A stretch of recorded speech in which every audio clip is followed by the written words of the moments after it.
हाय student, तर आज आपण शिकणार आहोत भिन्नछेद अपूर्णांकाचे समच्छेद अपूर्णांकात रूपांतर। तर खालील उदाहरण आपण सोडवून घेऊयात। तर आपल्याला भिन्नछेद अपूर्णांकाचे समच्छेद अपूर्णांकात रूपांतर करण्यासाठी छेद सारखे करावे लागतील। पहिल्या अपूर्णांकाचा छेद 7 आहे आणि दुसऱ्या अपूर्णांकाचा छेद 5 आहे। तर हे आपल्याला समान करून घ्यायचे आहेत। तर आपण सोडवून घेऊयात।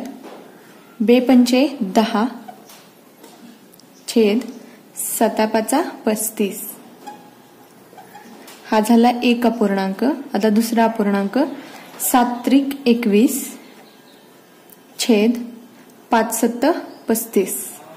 म्हणजे इथे दिसून येते की आपले जे दोन अपूर्णांक भिन्न होते ते अपूर्णांकांचे छेद आता समच्छेद झाले आहेत। उदाहरण क्रमांक 2। तर आपल्याला इथे दिलेला आहे एक उदाहरण 5/12 आणि 4/6। तर ह्या अपूर्णांकाचे छेद समान करून घ्यायचे आहेत। तर आपण ह्या उदाहरणाकडे थोडंसं व्यवस्थित पाहिल्यानंतर आपल्याला हे समजून येईल की 6च्या पाड्यामध्ये 12 ही संख्या 2 नंबरला आहे।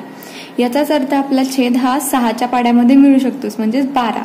तर 4/6 या संख्येला आपण 2 या संख्येने गुणलं तर आपल्याला 5/12चा सममूल्य अपूर्णांक मिळून जाईल।